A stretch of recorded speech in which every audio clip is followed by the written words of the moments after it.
simultaneously? Yeah. Stereo. Is it to be transcribed or is it for radio? No. This is for radio.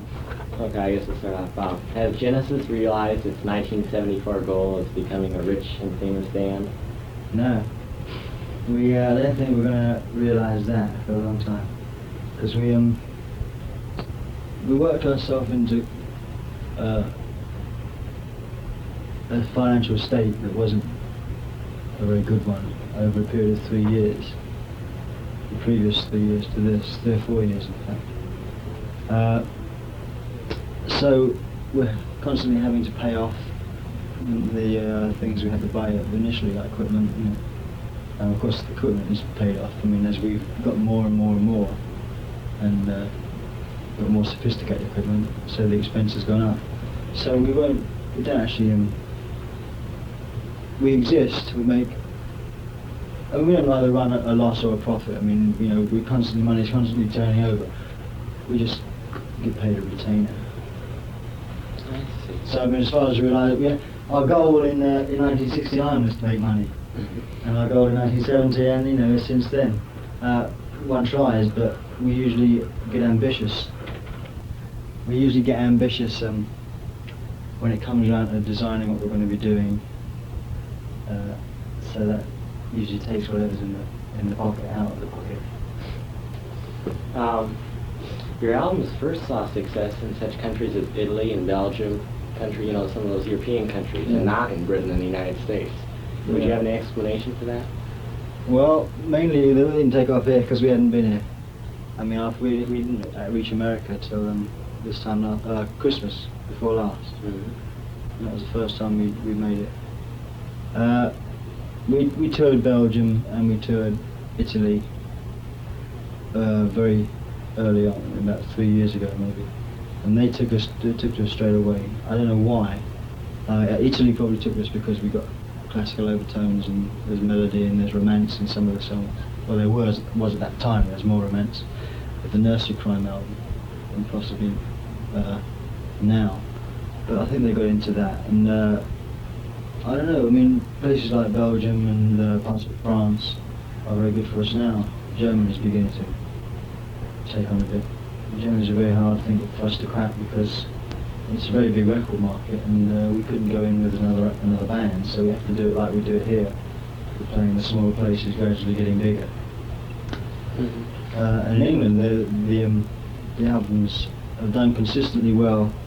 Each one selling more than the one before, and we did that mainly through playing gigs and things. We played in England for the last 4 years, pretty regularly up to the last 6 months over that long a time, 4 years. And we brought up a whole lot of people that immediately buy the albums. And we got this weird record that Foxtrot came out and went to number 12. The live album came out and went to number 9 straight away. And Sonny Newman came out and went to number 3. So maybe next time we're going to have a number 1 album. It'd be very, very strange. We sell albums now in England.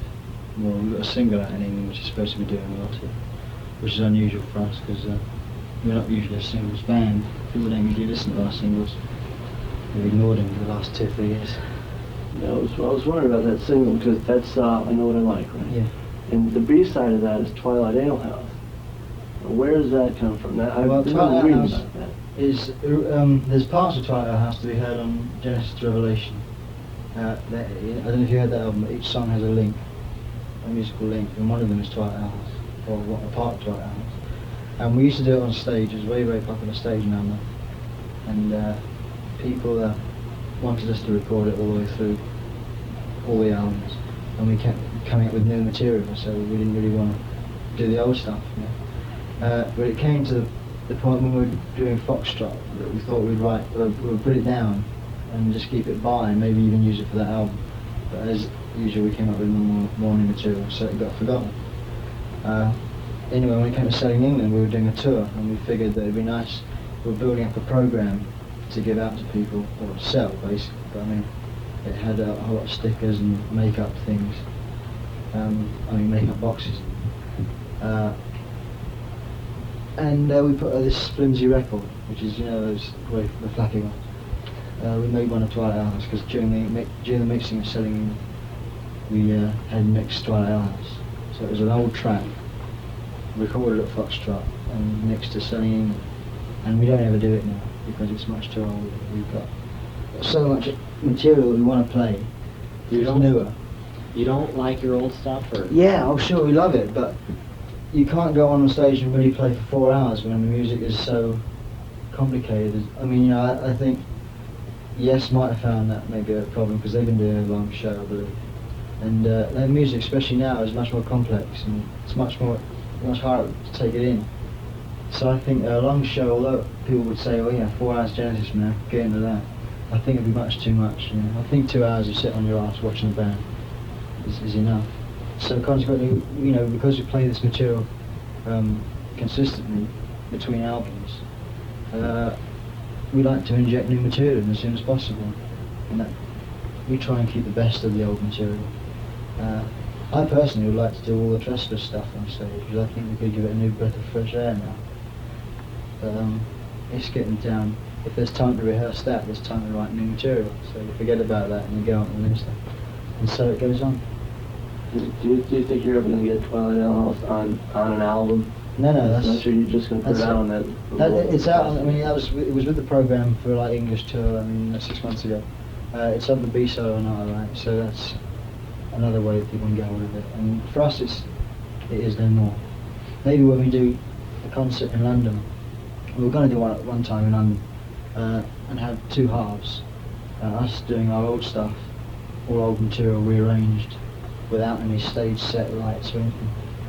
And then do the second set, we just do what we do now, basically. So people will get all the old stuff, and we have a loon doing it, and then we could do the stage act. But that got forgotten. But that was the only time that we considered doing Twilight Alehouse. Because I say now it's just a bit old hat. I believe the first costume that Peter put on was one of a fox a while ago. Yeah. And, well, when did that come about, and why? Well, the fox, there's a woman with a fox's head on the cover of Foxtrot. And it was when we were getting into that. The stage thing has developed over a period of time because it started with like, the introductions between numbers, and then there was Peter doing a few things other than singing when he wasn't singing. And that, you know, Peter had to start using his hands more, and because some of the lyrics weren't coming across, he was miming more. And we started to use various visual things. The first one was the fox, but that was, we didn't really feel it was that related. I mean, it was on the front of the album, and then we did it, he came on in the half with the musical box with it. And it was very, people used to get off on it. But it's something that we thought we'd drop because most of the visuals we use, or all the visuals used now, are related to the songs. Mm-hmm. And that was more related to something else. You know, it was on the album, but it had no relevance to where it was in the song. So we blew it out, and now we know. When did the props come in? Well, that was soon after that, because, you know, the first Rainbow concert we did in England, Peter had got, he just got an idea that he wanted to do some things like this, because some people can do it, some people can't, you know. None of us particularly can. I mean, I used to do some acting, so I mean, it's not as if I'm shy, but most of us don't feel comfortable doing the kind of things that Peter does. So Peter does it all, you know. And he got this idea up his sleeve to have various masks, and we saw them before the concert, but we hadn't had a rehearsal. It was very much so, well, let's see if it makes it, and it did make it. And it was very successful, because a lot of the characters he was playing, people were, you know, there was a much more relaxed thing, and people weren't straining to hear all the lyrics, and they could get into it a bit more, and there was something to watch as well as just listening. So that's how it all began, really. But it's more a gradual thing. And, although one day we didn't have anything, and one day, the next day we did, it was pretty much an obvious thing from the start when you're trying to do music, like music that creates moods and things. Have you had any hair-raising near mishaps or accidents while on stage using these props? Like I know Gabriel's gone up in the air. Yeah. Well, that wasn't dangerous so much as that was a one-off thing we did for a week in London. No, in LA once, last Christmas, we were playing and the flash didn't go off when it was supposed to. and Peter went forward as if it wasn't going to go off, and then it went off. Which he was underneath it, as above it at the time. It wasn't a very big one, so it didn't really, it didn't hurt me at all. That's one thing. As Peter, he's jumped off stage and broken his ankle once, and we did some gigs after that, because at that time we couldn't afford to not do work. So we went on stage with him in a wheelchair, and a leg in a splint, and he was singing The Night. It was great fun. But that's, I mean, there are obviously things. I mean, Peter chucked a mic stand at me once, and it got me sort of across there. Not at me, just I happened to be in the way of it. Things like that happen. That's sort of on the course of duty. What do you use for that flash? Yeah. I don't know. It's just flash powder. Just I'm not sure what it is in technical terms. I know it as the flash powder. Do you have a hard time getting that now? Well, there's the hijack thing. They're very tight on it. But we can, if you get a license, I think we might have a license. If we need a license, we've got one. And the guy who gets it has got someone over here that you can get it from now. So it must be okay if we have a license. I'm not too sure, because we only get to hear about that kind of thing when it isn't there. We just assume it's going to be there, and the crew get it together to where to get it from, how to get it, illegal or otherwise. How do you set up this elaborate show, Trash the Music? How, technically? Yeah, I mean, do you compose the music and then... Oh yeah, the music, so far, once every year, we've gone through periods when, for 3 months, we just write. And then we write, and then we rehearse it, and then we record an album, and then we go on the road for 9 months to promote it. We want to get out of that because we prefer to write over a longer period of time, less intensively. But this time we've got the same thing. We go back to England in May, and we're going to go for 2 months to write it, and then we're going to record it. And then what we do is the same as we have done before, is we sit down, or not necessarily sit down, but we all get together and talk about what we're going to do. Wouldn't that be good to have that there because it could be good with this piece of music? And things are worked on like that, rather than, hey, listen, I've got a nice hat, how about writing a bit of music to it? It's all done the other way around. And we get people like stage management guys that we know, like we've got a guy called Ian Knight, who's worked with like Zeppelin and people like that, and he's our sort of technical advisor. We sort of say, this is what we want, practically, so we can go on the road, get it together. And he went to Shoko for this tour, and designed a set, which is what you saw tonight, which we can get up nearly anywhere, and it takes like 3 hours to set up the whole thing, 1.5 hours to set down. So it takes like 10 guys to do it, but it's, Do you have? that's not very excessive considering what it is. Do you have particular people that you take with you on the road, like from England, to do the lights and things like that? Sure, we've got our pick own them all? lights man from England. We've got our own sound engineer from England. I've got a guy who does my drums from England. Tony has a guy who does his keyboards, who is American, but he came with us from England. Mike has got a guy. Basically we bought our four actual road crew, and plus sound and lights guys, and we hired 4 or 5 Shoko people. So it's like a crew of 9 or 10. Yes is doing a big setup now. Yeah, I've heard. Have you seen that? Or? No, we've been in America each time they've done it. We were in America when they did it at 5 Nights at the Rainbow, and we've never caught them in the States at all. Do you have any communication between the two of you? Or? Yeah, I know John Anderson's a good friend of mine, and I used to know one time. I mean, I know Pete Banks now very well, and Bill Bruford I know well, and they're no longer with the band. So since they've split, I haven't had much contact with them. Nobody else in the band knows. It's just that I used to be in a band with a guy who was in a band with them.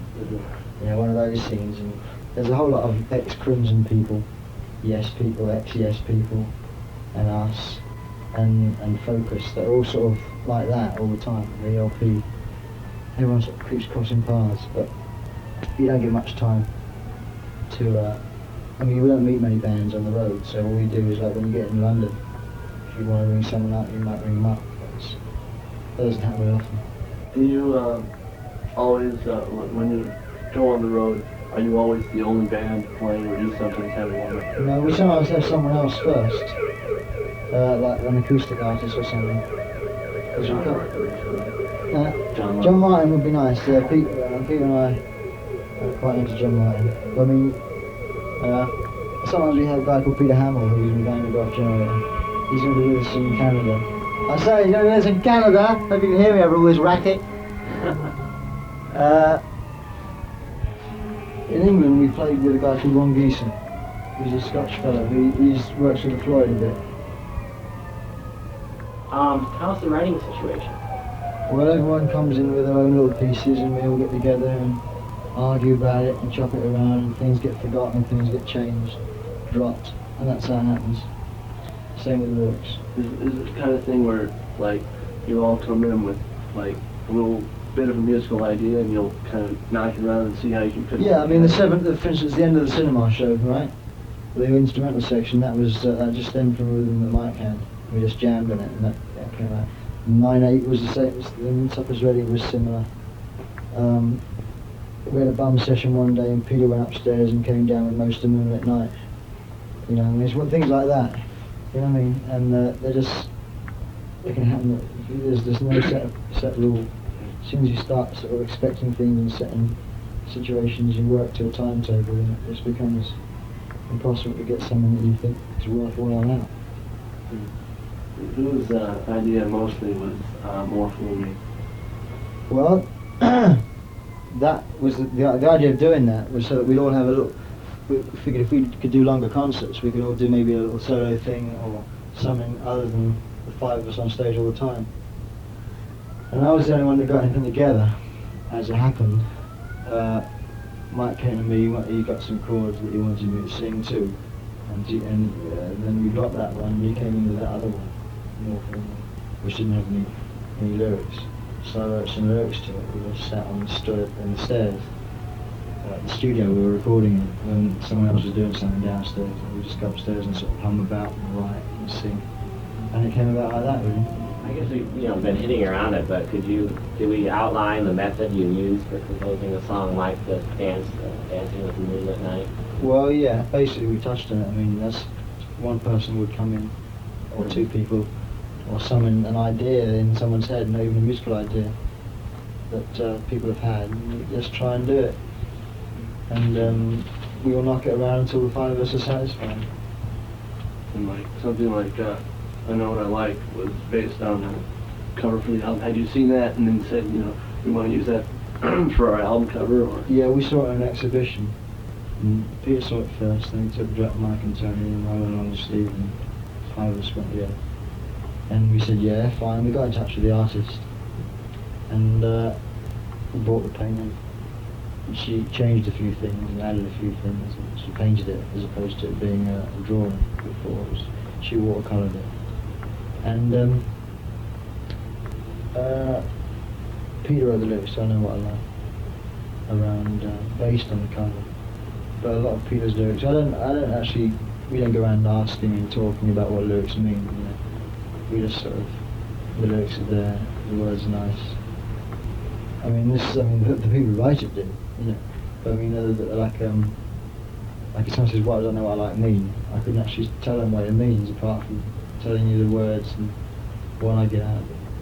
You're one of the few bands that has always, with the exception of the live album, included lyrics for all the albums. Yeah, it's on the inside sleeve, or should be. Some of them didn't get it, but most of them did. How about that song, Get 'Em Out by Friday? That's a fascinating line, where it goes, this is an announcement from Genetic Control. And Right. How that one, who saw that Peter one? wrote the lyrics to that. That was an idea of his. I think it was based on some kind of something we read. I don't know. That wasn't something we read. No, it's been since then we read things that are very similar to the song. So we ran with that. No, it's just an idea he had about property racketeers and knocking elderly people out of their homes and things. I mean, it was done with tongue in cheek, really. I mean, I suppose it's a social comment number. I was wondering if it, it had a personal touch to it. Did something happen to you because you were in trouble? Oh no, I mean it happens to everybody. It happens to Peter, yeah. happens to me when I try and find a flat. I mean, you know, it's one of those everyday problems that greets us all at some time in our lives. Maybe twice. Okay, I was just going to say, I read a quote once saying your act was like trips through Disneyland going berserk. Yeah. I was wondering, what do you think of that? Yeah. You ever been to Disneyland? Yeah. I don't know. It's very hard to know how to describe a band to someone else. If you like the band, you could still say that they sounded like Yes, ELP, Moody Blues, because that would give a person who hadn't heard us an idea of what kind of music we would play. That annoys us because we don't think we're like them, the same as they probably don't think we're like them either. But people do it, and I suppose I might even do it if I had to explain it to someone, because just saying we'll play our own music isn't enough. So saying something like that, it creates some kind of image with people that read it, and I suppose it's maybe vaguely true. I mean, I know, I don't know. Comparing your music, I would say you're sort of a cross between Yes and Jethro Tull. And, you have Well, see, the Yes influences, I mean, I know the guys, and I've always been into Yes. I mean, I've become less into them as time goes on, but I'm still good, you know, I think they're a very good band. But I'm the only one really that listens to them, you know, I mean, like Tony and Mike and Peter, I mean, they're aware of things like the Yes album, but no one rushes out and buys a Yes album and listens to it to see what our nearest competitors are like. You know, nothing ever happens like that. You know, it's just whatever we do that's like them is just coincidental. Jethro Tull, I hope there's no influence by them at all. I don't enjoy Jethro Tull's music. I mean, I can see we have a mad flautist singing, and that's the only possible connection, I would say. Well, your songs like Jethro Tull. Yeah, I mean, I don't know too much of Jethro Tull. I mean, I haven't listened to all the Passion Play or Think It's a Brick or Aqualung or anything. I just heard isolated things, which I can see people. I mean, again, you see that you play arranged music. You know, any band that plays arranged music could be grouped together, and it's like any band that uses visuals. People usually chuck together, like us, David Bowie, and Alice Cooper. You know, in actual fact, there's no similarity between any of those three. Do you enjoy the studio or the stage better? Well, the band generally digs the studio. I think. I like doing both. The studio as a challenge because I very rarely play as well as I like playing in the studio. This time we're doing the album at a house that we're rehearsing at, so that, you know, we play good in rehearsal. We play best in rehearsal. You know, better than on the road and better in the studio. So we may get a good album out of it, but I don't know. I like playing on the road. Have you written any songs and played them on the road before recording them? Yeah, there's Nursery Crime, there was Musical Box on that. That was an old stage album. The Water of the Skies was an old stage album. Nothing on this album, the last album. It's, we like to do that, we don't get much opportunity. Well, getting back to your popularity in Europe, you're really big in places like Belgium and Italy. But the strange thing is there's so few bands coming out of there that are sounding inventive. The only one that I've come across is PFM. Yeah. What about Focus? Okay. Yeah, PFM and Focus, they're both An very good exception bands. to an extent. Exception, yeah, they totter on the edge sometimes between Muzak and music. It's weird. But PFM, they're good buddies of ours because they helped break us in Italy. Apparently, yeah, they would take our Trespass album around radio stations saying, "Listen to this." So we owe them something.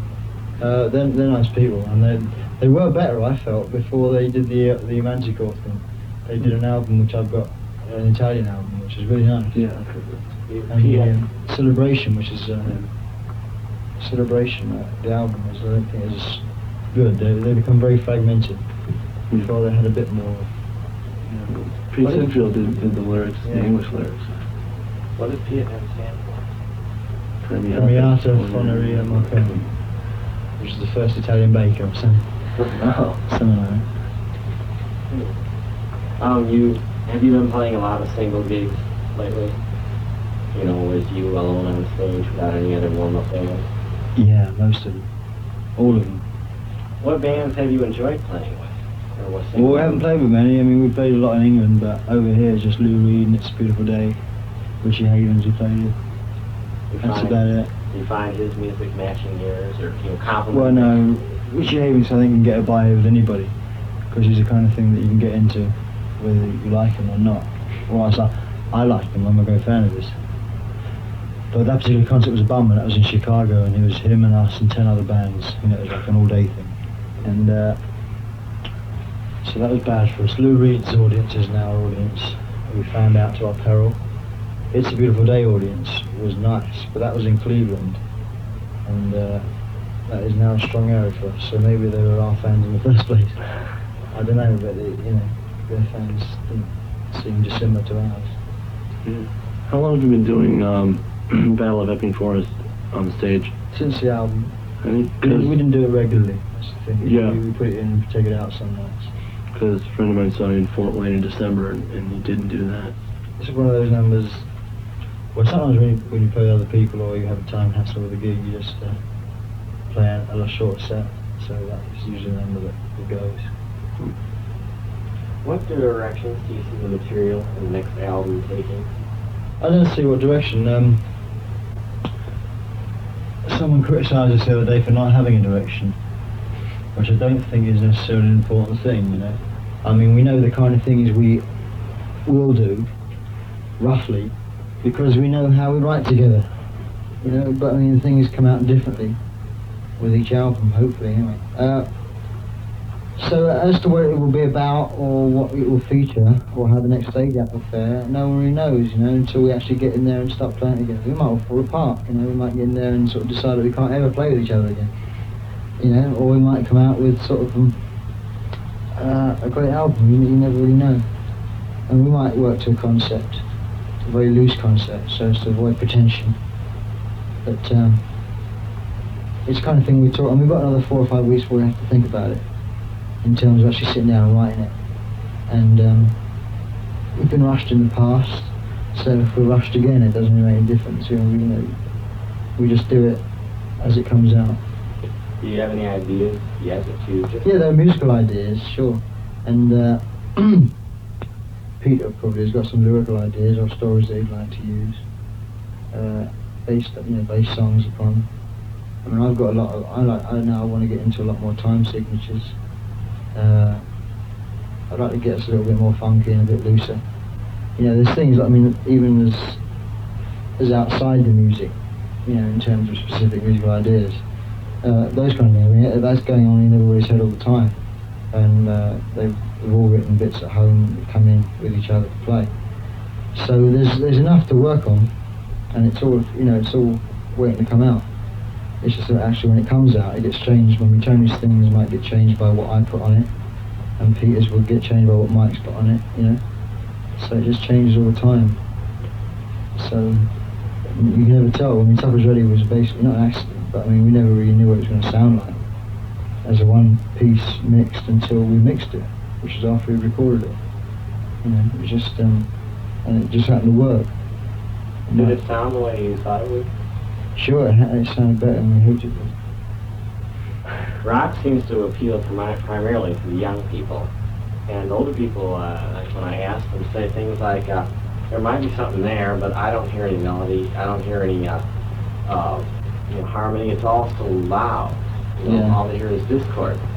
And still, the bands go on, I know you're an exception, go on playing this hard stuff that you can hear 3 blocks away and turn off the older people. Why do you think that the music and stage generally caters exclusively to this demand and not appealing to older people? I don't know. What kind of answer is that? Honest. How do you feel? If you know what I mean? Well, I feel as that, I mean, in some respects, I suppose I'm middle-aged too. I mean, I get no pleasure out of listening to Grand Funk, for instance. No, just don't put down Grand Funk, because I mean, they become a character of themselves now. You know, people immediately associate volume with Grand Funk, which might not be the case. But, I mean, your Black Sabbath and your Led Zeppelin even, I mean, they're sort of a classy one, but they're still, a very loud, raunchy band, you know. And now that isn't the kind of stuff that I like playing. There is a lot of melody in our music, and I think there's enough there for older people. And we certainly don't like restricting ourselves. That's why we release singles, because we can appeal to younger people, and hopefully, you know, we can appeal to older people. We like playing in places where people, not only people, you know, that come doped up, but people can come with maybe their 12-year-old kid, you know, and sit down in nice seats and watch something happen. I mean, I don't want to sound like we're trying to be around entertainers, but we do. There's no, you know, I would like to think that we create our own boundaries with what we do, and with who we appeal to. I don't think there's no reason for anyone to restrict themselves. I mean, bands do, I say, because they play loud, but I hope that we don't. That's why we're trying to be conscious of not playing too loud, not using the power we've got, only in certain parts, which are meant the quieter sections. Carrying that one step farther, what do you think you'll be doing when you're 40 or 50 or 60 music? No doubt I'll be playing. Well, but what will I be doing? Musically. Right? Musically, I would imagine that by that time I would be in a big band or something. I mean, like a 16-piece, 20-piece big band. Well, I don't know what I could be doing. I might not be playing. I might own a music shop. I might be managing a band. I don't know. I mean, I might be in a production. There's a whole lot of things. I mean, drumming is my first thing, but I do enjoy singing a lot, and I also enjoy acting. So I might go back to acting, or I might be an actor. I don't know. Who knows? But if I'm playing, I'll probably be in big bands, because I think that's. Although by that time, probably big bands won't mean the same as big bands do now. Get all your individual opinions and prove that you're all disagreeing and prove. Oh, we disagree. I mean, then we can start rumors that Genesis is breaking up. I mean, we argue. We don't argue as much as we used to, but we still disagree on certain things. And if it was each person's band, it would probably go more their way. You know, if it was my band, we'd blow a lot more. If it was Tony's band, we'd be doing something else. You know, not something else other than what we're doing. I mean, something sort of more towards what he would do if he did a solo album. So you're going to get discontent, or you're going to get answers that might not match up. But when certain things within the group that are basic group policies like writing and everything. Have any of you thought of doing a solo album? Sure. I mean, I think everybody will do it eventually.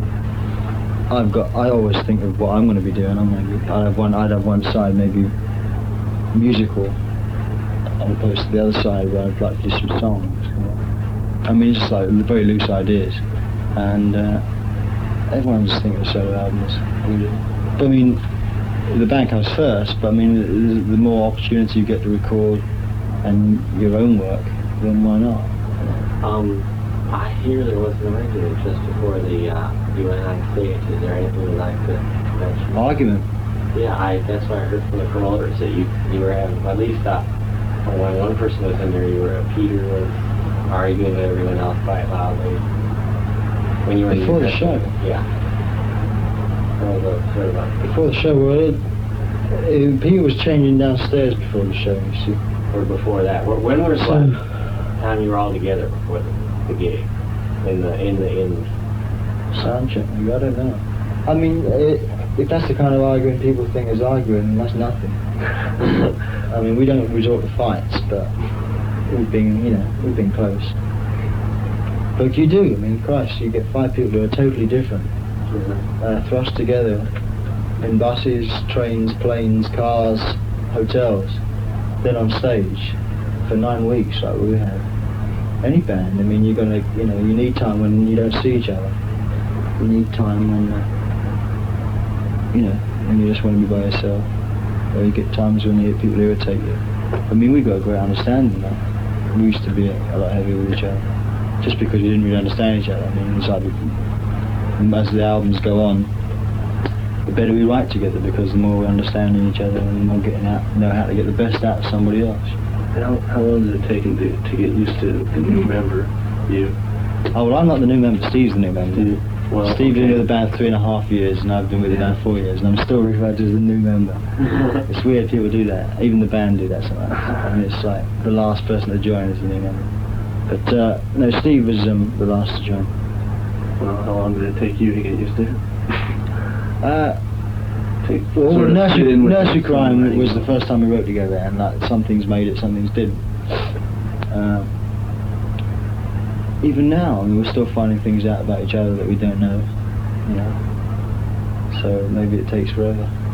I don't know. I just like to close and say that, honestly, I suppose, you know, we'll always go into, you know, whenever we're interviewing someone, say yours was the best concert, but I think that your concert did more for me than anything else I've ever heard. That's great.